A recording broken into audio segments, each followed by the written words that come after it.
Hello and welcome to Starbound's second channel. My name is Gabriel the Bibi Capaldi and I'll be your narrator today. But before we get into today's story, please do check down below that you are subscribed to the channel. It's 100% free and helps us pop up on your feed a bit more often. Throughout the vast expanse of the galactic community, spanning thousands of civilizations across countless worlds, one truth had emerged with terrible clarity. You only go to war with humans once.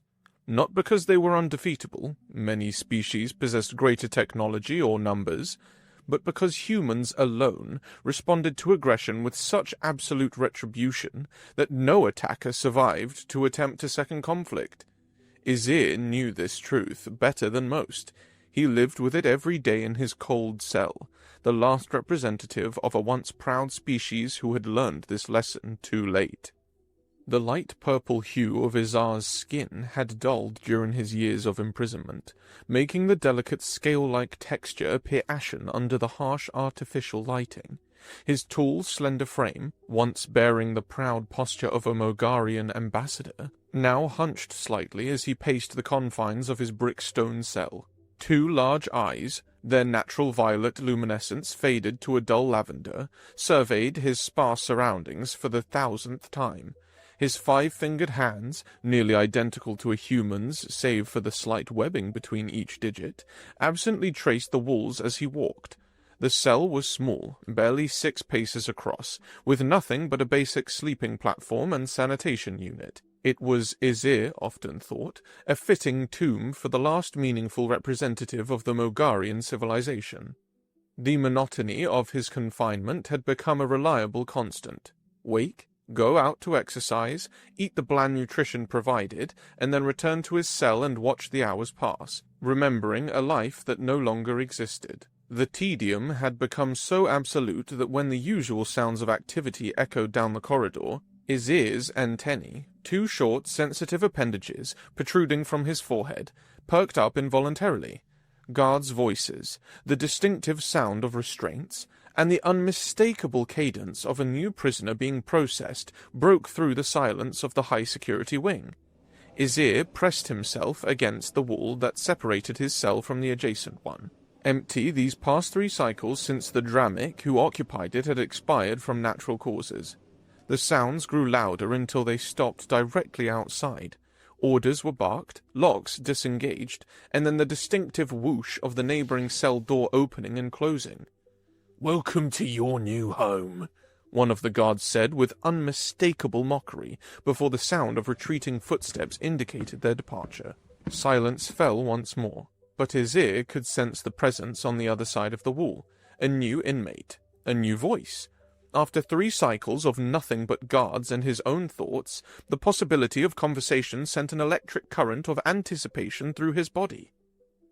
Izir reached up to the base of his skull, feeling for the small bump where his neural implant, a universal translator required for all council ambassadors, was embedded.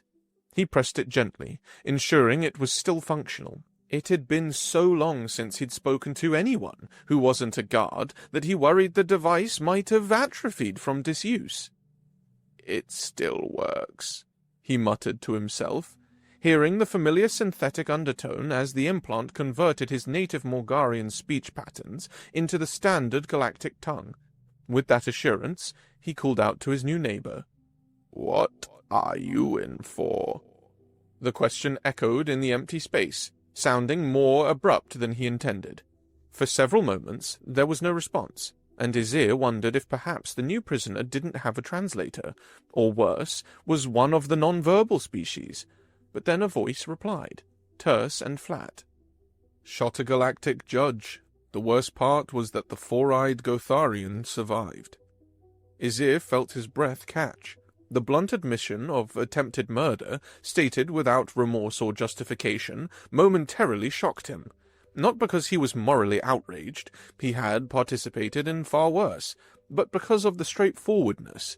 In his experience, most beings attempted to justify their crimes, to explain how circumstances had forced their hand.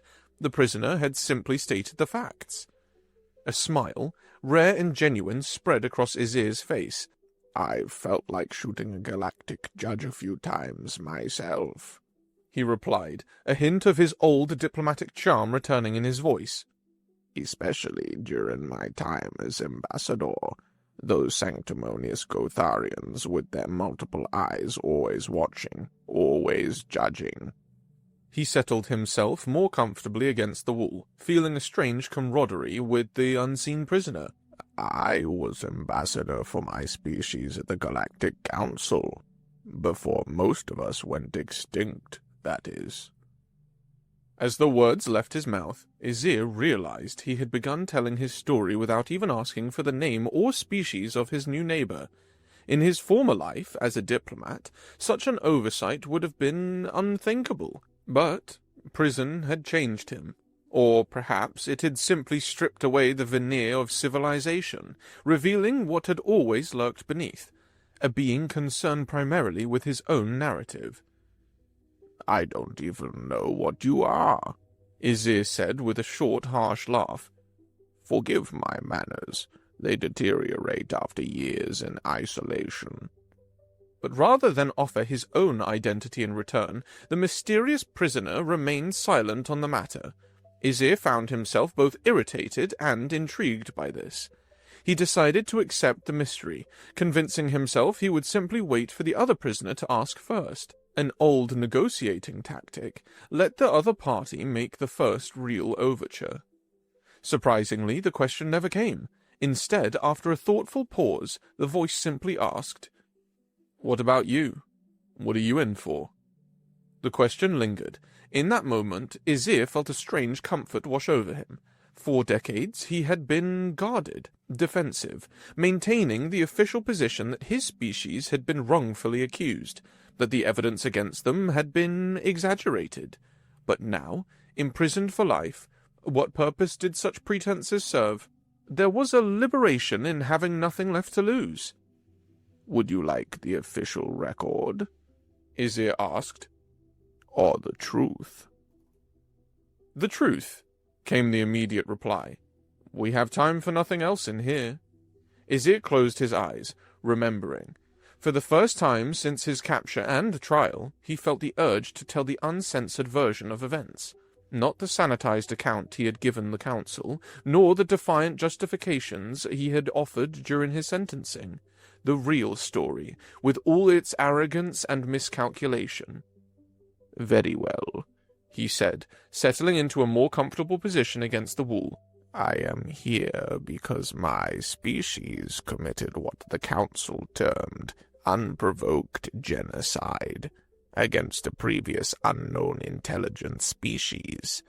The survivors of that species called themselves humans." He paused, listening for a reaction, but his neighbor remained silent, waiting. "It began with a meeting," Azir continued.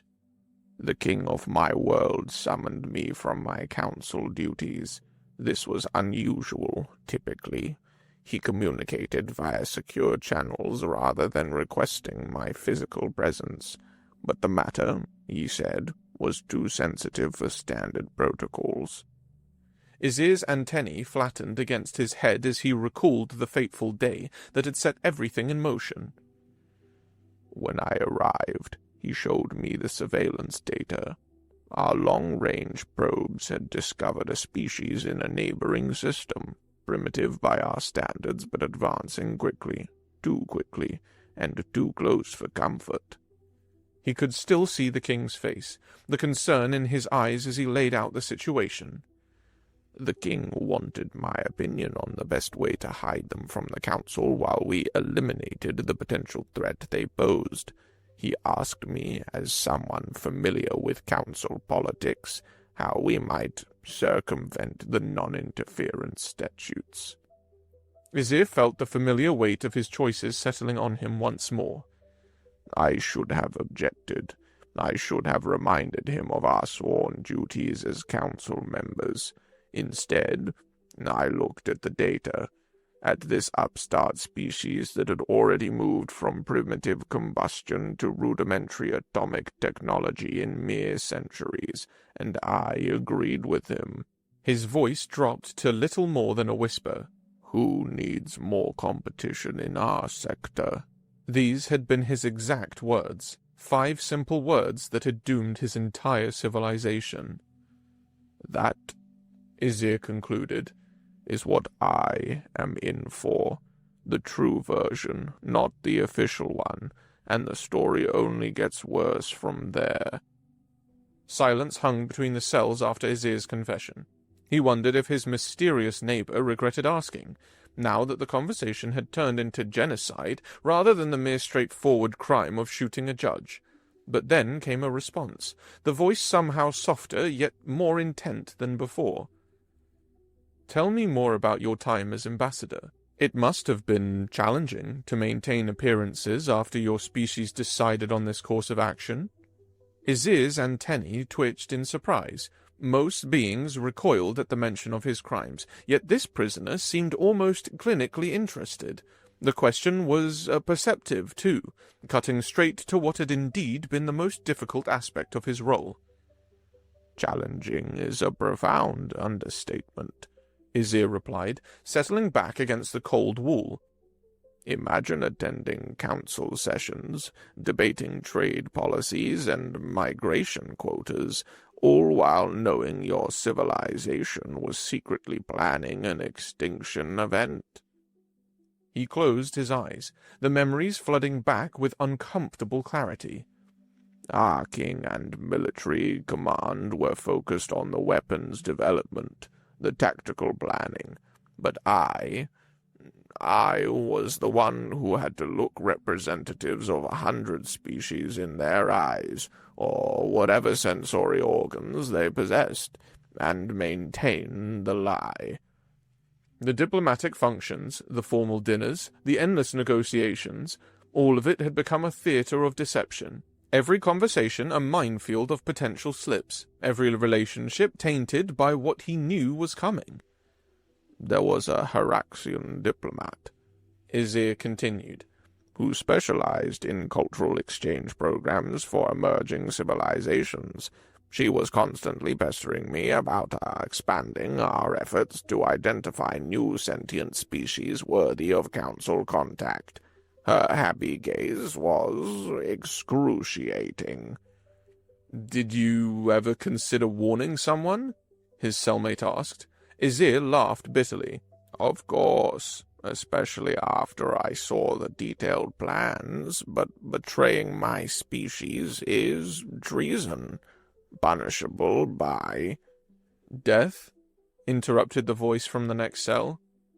Worse, Izir replied. Complete memory extraction. They would have preserved my body while downloading every neural connection into a matrix of analysis. Their emptied shell would then be maintained on life support as a warning. Not death. Nothingness. So fear kept you loyal, the prisoner observed. There was no judgment in his tone, just a flat statement of fact. Fear, yes, but also... Izir hesitated, realizing he'd never articulated this even to himself. Also, conviction. I truly believed, that our actions were justified. The preliminary data showed humans advancing fast. Their capacity for violence against their own kind suggested what they might do to others, and their resource consumption patterns indicated they would never be satisfied with their single world. Izir's antennae dropped as he recalled his own arrogance.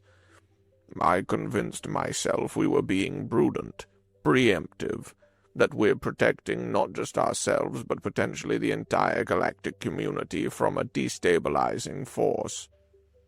Were you the only one who knew among the ambassadors? The question came quickly, almost too quickly, as if his neighbor had prepared it in advance. Yes, the operation was classified at the highest level. Only the king, the military high command, and I were fully briefed. The weapons scientists knew they were developing planetary-scale weaponry, but most believed it was for defensive purposes. Izir paused. Though I suspect many guessed the truth, Mogarians were not fools. And the weapon itself? prompted his neighbor after a moment of silence. What was it designed to do, exactly? The question struck his ear as odd. Most would have asked why, not how, but he continued nonetheless, finding a strange relief in finally speaking the unvarnished truth. It was a magnificent and terrible creation, a biological targeting device that could selectively alter matter at the molecular level. It could be calibrated to target specific biological markers or deployed as a general weapon. His voice took on a detached, academic quality as he described the technology. The strategic advantage was that it didn't leave radiation behind. A single deployment could never be tracked from distant locations. How terrifying, remarked this prisoner. He shook his head in agreement, even though the gesture wouldn't be conveyed. We even considered ourselves ethical in our approach to genocide. So what happened? I'm guessing there were complications, since you're here and humans still exist. Azir began to pace his small cell, 5 steps one way, 5 steps back, his agitation making stillness impossible. The Council had surveillance protocols for all member systems, but they were oriented towards external threats, not monitoring members themselves. We managed to shield our weapons development from detection, but deploying them required careful timing. He stopped pacing and pressed closer to the shared wall. Our scientists insisted on a limited test strike before full deployment. They argued it was necessary to calibrate the weapons properly, to ensure max effectiveness when we proceed to planet-wide saturation. And that's when everything went wrong? His neighbor suggested. No, Azir corrected him. That's when everything appeared to go perfectly right. The test was flawlessly executed. We selected 5 medium-sized population centers on a single continent. The strike occurred during their night cycle. We had calculated it would minimize immediate awareness and response, giving us time to collect more data. Azir's voice grew distant as he recalled watching the live feed from the cloaked observation satellites. Within a moment, 5 cities ceased to exist as functioning entities. The organic component, the humans and animals, was simply gone, reduced to their base elements. Most buildings remained standing. Power systems continued to function briefly before failing due to lack of operators. It was clinically perfect. I imagine the humans who weren't in those cities noticed something was amiss, his cellmate observed, his voice carefully neutral. Eventually, yes, but their communication systems were primitive and fragmented. Global awareness took weeks since they took their time, blaming themselves for the incident. By then, our technical teams were already analyzing the data, preparing for the main deployment. But you never launched it, the voice prompted. No, and that, Azir said, his voice hardening with regret, was our fatal mistake. The king and his advisors became obsessed with ensuring the council wouldn't detect our actions. Resources that should have been directed toward immediate follow-up strikes were instead diverted to developing more sophisticated cloaking techniques to hide our operations. He slammed a fist against the wall in sudden frustration. We were so concerned with the council discovering what we had done that we forgot the threat of what the humans might do. We feared the laws of the civilized galaxy more than the vengeance of a supposedly primitive species. How long did it take the humans to understand what had happened? The question came softly, almost hesitantly. Longer than you might expect. Their first assumption was that they had been attacked by other humans. Their history was rife with self-destructive conflicts, but there was no radiation, no chemical residue consistent with their known weapons. Eventually, their scientists determined the attack could have only come from beyond their world. Azir felt a chill as he recounted what came next. But understanding that they had been attacked from space and identifying the attackers are very different matters. We thought we were secure. Our planet was 22 light-years from Earth. Their technology could barely reach their own moon. We believed we had decades, if not centuries, before they could possibly pose a threat, if they survived at all, which was never our intention. Something changed your timeline, observed his neighbor. Everything changed, Izir corrected. While we improved our camouflage, the humans... He trailed off, the memory still difficult to process despite the years that had passed. The humans what? They transformed, Izir whispered. There had been divisions among them before, nations, ideologies, religions that kept them fragmented and fighting amongst themselves. But our attack... He struggled to find the words. Our attack burned away those divisions as efficiently as our weapons had burned away their cities. His neighbor remained silent, letting him continue at his own pace. We monitored them, of course. We observed their response, their mounting rituals, their investigations. We recorded their leaders making impassioned speeches about standing united against an unknown enemy from the stars, but we dismissed it as primitive posturing, words without substance. Izir's voice took on a hollow quality. We grossly underestimated what humans could accomplish when unified by existential threat and burning hatred.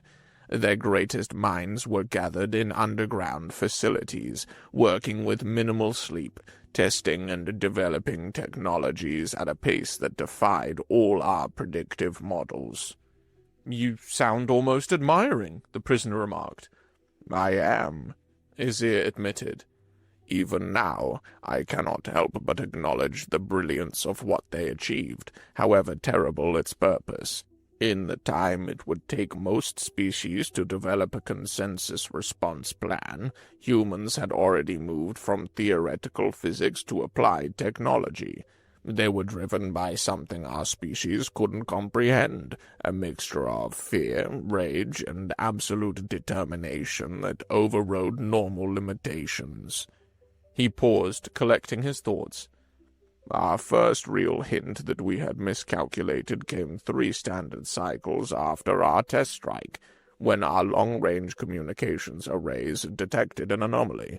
The humans had somehow developed primitive faster-than-light communication capability, not transportation.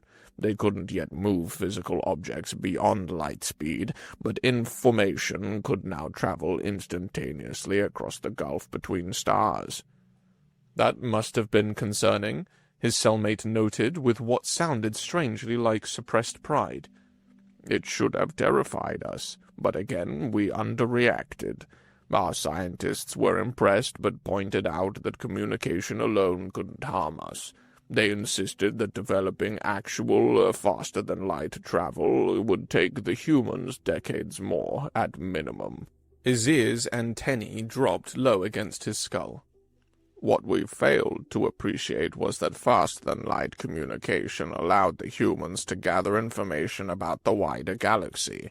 Somehow, and to this day I don't know exactly how, they pieced together enough to understand the existence of the Council, its basic power structures, and most crucially, its laws regarding unprovoked aggression against pre-contact species.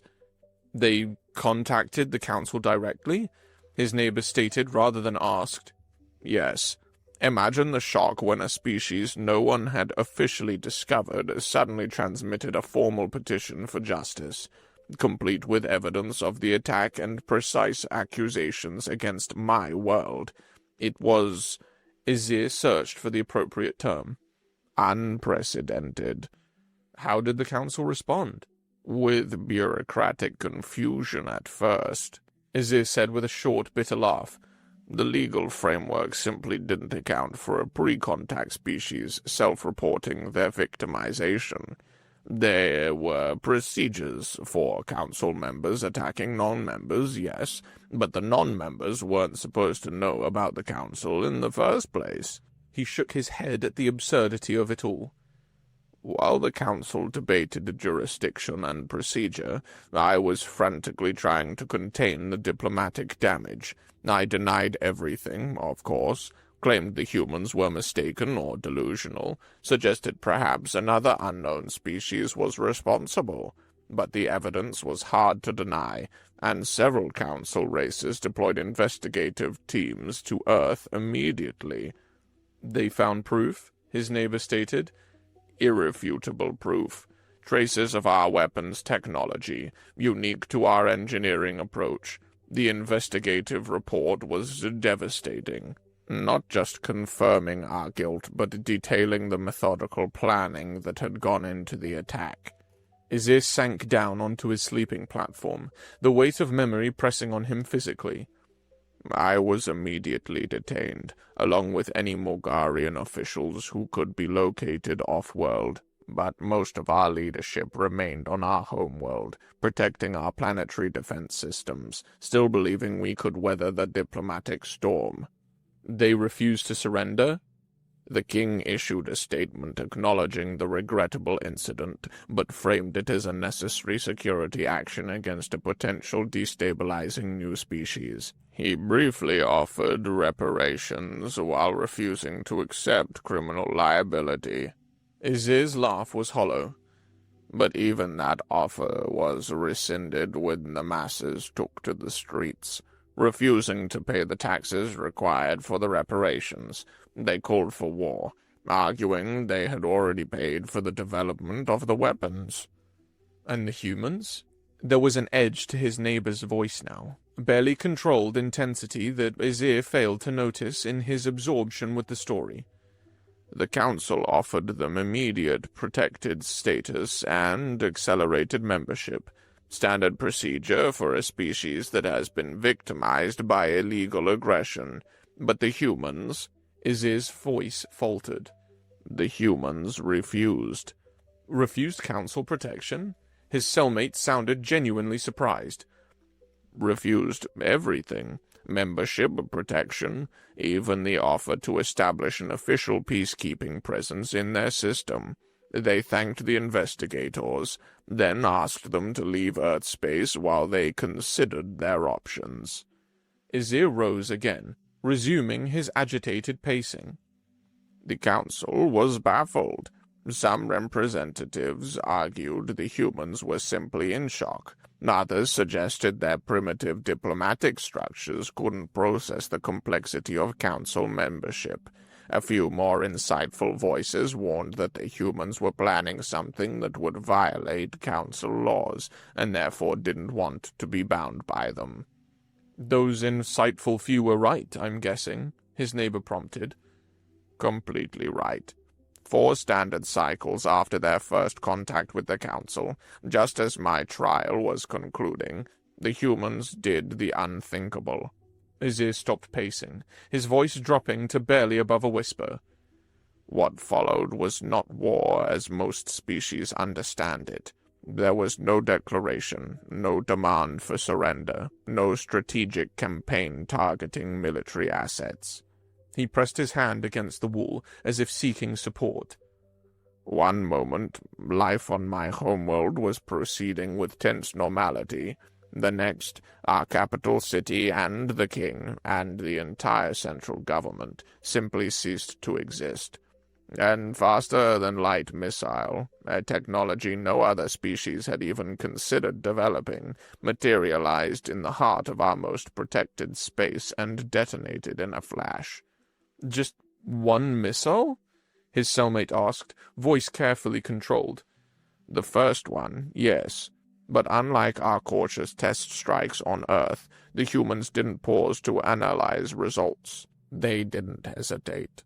Moments later, similar weapons appeared simultaneously above every major population city on our world. Then our space stations, then our colonies. Azir's voice cracked. Within 1 standard hour, civilization on all Mogarian-controlled worlds had been effectively extinguished. He laughed then, a sound with no humor in it. You know what's truly grotesque? Humans already understood how to make devastatingly effective bombs before our attack. They had nearly destroyed themselves with nuclear weapons centuries earlier. Our strike didn't teach them destructive capability. It merely gave them a focus for improving what they already had mastered. You survived, his neighbor observed quietly.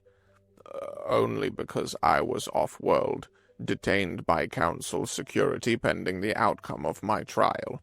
A few hundred Mogarians survived the same way. Diplomats, traders, travelers who happened to be on other worlds when the attack came. Izir slumped against the wall, suddenly exhausted by the telling. During my sentencing, they brought footage from my homeworld. Cities reduced to craters, forests burning, oceans boiling where particularly large population centers had been targeted. The memory still had the power to shock him, even after all of this. You know what humans considered significant enough to highlight in my trial? Among all the planetary devastation, the fact that their first test bomb, the one my species had developed years earlier on Earth, had directly hit something called an animal shelter, a place where they kept other species for care and protection. He laughed again, the same hollow sound. 5 cities rid of life, and they focused on the animal shelter at the epicenter of our device, as if that somehow made our crime more heinous. Perhaps to them it did, the neighbor suggested mildly. Perhaps, Izir conceded. Their value structures were, alien to us, which is exactly why we should have exterminated them completely when we had the chance. Silence fell between the cells. Izir wondered if he'd finally said something shocking enough to disturb his seemingly unflappable neighbor. But then the voice returned, steady and curious. So you still believe your species was right to attack Earth, even knowing the outcome? Izir considered the question carefully. Right in assessment, wrong in execution, he finally said. Everything that happened afterward proved humans were exactly the threat we feared, capable of extraordinary technological leaps, willing to annihilate an entire civilization in retribution, and utterly ruthless in their pursuit of vengeance. He tilted his head back, looking up at the featureless ceiling of his cell. Our mistake wasn't targeting humans. Our mistake was giving them time to respond. We should have committed fully, immediately. A single overwhelming strike that left nothing alive on their world. His voice hardened with bitter conviction. Better to face the fury and laws of the Council than the vengeance of humanity. Silence stretched between the cells. Izir had expected his neighbor to recoil at his final statement, the open admission that he still believed in the attempted genocide of an entire species. Instead, the voice, when it finally came, was thoughtful, almost philosophical. Tell me more about what happened after, not just to your species, but to the humans. Izir's antennae twitched with mild surprise. You're not like most prisoners I've encountered. Most can't stomach hearing about planetary-scale death.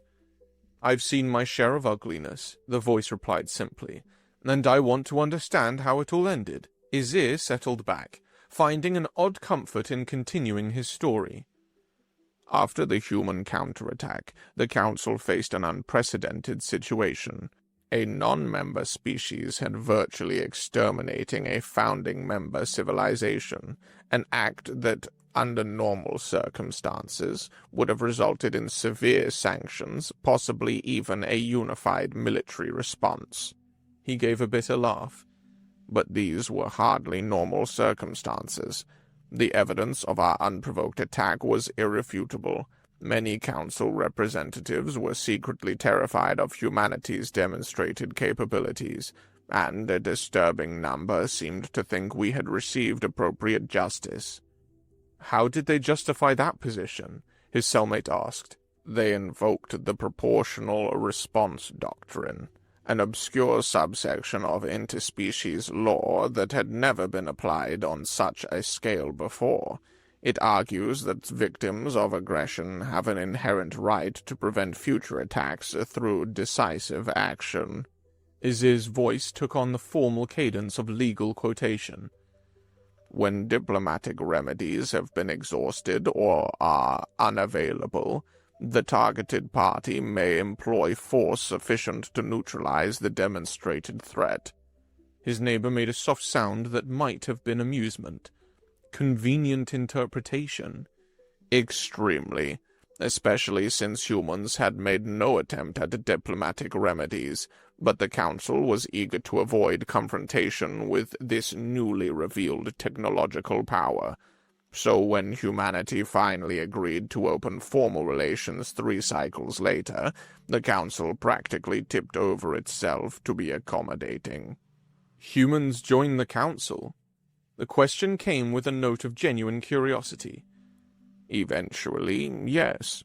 After establishing diplomatic outposts in several key systems and demonstrating their commitment to Council principles moving forward, with an exemption for their actions against us, of course. Izir couldn't keep the bitterness from his voice. Their integration was remarkably smooth. Humans proved to be skilled diplomats when they chose to be. Their representatives spoke eloquently about their desire for peaceful coexistence, their regret for the unfortunate necessity of their response to our attack, and their commitment to sharing certain technological advancements as a gesture of goodwill. What technologies did they share? His neighbor asked. Medical primarily. Nothing with military applications. They developed remarkable effective treatments for a range of conditions affecting Council species. Their singular focus on our destruction had given them insights into molecular biology that yielded beneficial applications once repurposed. Izir's antennae drooped. Even in that, they found a way to present themselves as benefactors rather than exterminators. You sound almost admiring again, his cellmate observed. I can acknowledge their effectiveness while hating what they represent, Izir replied sharply. Then his voice softened. But yes, there is a certain terrible magnificence in how thoroughly they transformed from victims to powers in such a short time. No other species in Council record has ever managed such a transition. His neighbor was silent for a moment, then asked, "What about the surviving Mogarians? What happened to them?" Izir's body tensed. This was the part of the story he rarely shared, the aftermath that continued even now. Officially, we were granted protected status as an endangered species. The Council established conservation programs, cultural heritage archives, even a genetic repository in case we ever wished to attempt re-establishing our population. But unofficially, the voice prompted? Unofficially, many of us died anyway. Izir's voice dropped to a near whisper. Strange accidents, mysterious ailments, unexplained disappearances, always with plausible deniability, always with insufficient evidence to raise formal complaints. He pressed closer to the wall. At first, we thought it was various Council species acting on lingering prejudice, but eventually we discovered the truth. It was humans, individual humans acting without official sanction from their government. They had developed a network dedicated to hunting down every last Mogarian, regardless of personal involvement in the attack on Earth. Vigilante justice, his neighbor suggested. A crusade, Izir corrected. Driven by something deeper than justice. Their leaders might have accepted the proportional response doctrine, might have been satisfied with the destruction of our civilization, but some humans... He struggled to find the words. They carried the wounds differently. The animal shelter, he added with a bitter laugh. Always back to the damned animal shelter. Do you know what's worst? Izir continued, not waiting for a response. The randomness of survival. I helped plan the extinction of their species, yet here I sit, alive, while many others who had no say in the decision are dead. all reduced to ash because of a decision made by a handful of leaders. The cosmic justice of it is." He trailed off, unable to complete the thought. For several minutes, neither prisoner spoke. Izir found himself drained by the telling, by reliving the horrific sequence of events that had led to this cell. Finally, his neighbor broke the silence. "You've lived through something few beings ever experience, the near total destruction of your kind. What would you say is the lesson others should take from your story?" Izir didn't hesitate. "That's simple. If you discover humans and they're anywhere near your territory, you have exactly two options. Establish peaceful contact immediately, or eliminate them completely in a single strike. There is no middle ground, no test attacks, no gradual approach." He leaned against the wall separating them, lowering his voice as if sharing a profound secret. "Whatever species you are, whatever your own capabilities might be, heed this warning. In victory or in defeat, you only go to war with humans once." His cellmate laughed, a sound with genuine warmth that surprised Izir. "I appreciate that advice, but it doesn't really apply to me." "No?" Izir asked, curious. "Why not?" "Two reasons," the voice replied.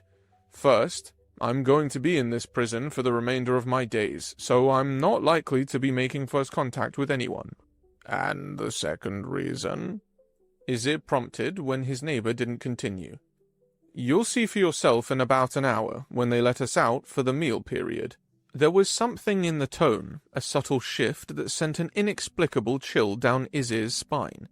For the next hour, Izir found himself both anxious and curious about his mysterious cellmate. The conversation had flowed so naturally he'd almost forgotten the strange circumstances, sharing his darkest secrets with someone whose species and appearance remained completely unknown to him. He revealed more to this stranger than to his own defense counsel during his trial. When the distinctive tone signaling meal period finally sounded, Izir felt an almost childish excitement. After cycles of isolation, he would not only have company during the meal, but would finally see the being he'd been conversing with. The cell doors slid open simultaneously throughout the block. Izir stepped out, turning immediately toward the adjacent cell, his eyes widening in anticipation. Then he froze. Standing before him was unmistakably a human, male by their binary classification system, average height, muscular build, with the characteristic absence of any visible non-mammalian features. The pink-beige skin tone, the external ears, the hair-covered scalp, all the distinctive markers of the species that had destroyed his civilization. Izir felt his respiratory system constrict in shock. All this time he had been confessing his crimes, boasting of them, even to one of the very beings whose extermination he had helped plan. The human took a step toward him, and Izir instinctively backed away until his shoulders hit the far wall. There was nowhere to run in the narrow corridor. "My family was there, you know, in the place your bomb exploded." Taking one more step, he continued. "And the judge I shot," the human said conversationally, as if continuing their earlier discussion, "was the one who argued against giving you a life sentence. He thought 50 cycles was sufficient punishment." A smile spread across the human's face, devoid of warmth. "I disagree." He moved closer to Izir, who remained frozen in place, until they were separated by mere centimeters. Then the human leaned in, his mouth close to where Izir's auditory organs were located, and whispered, "See you in the shower later,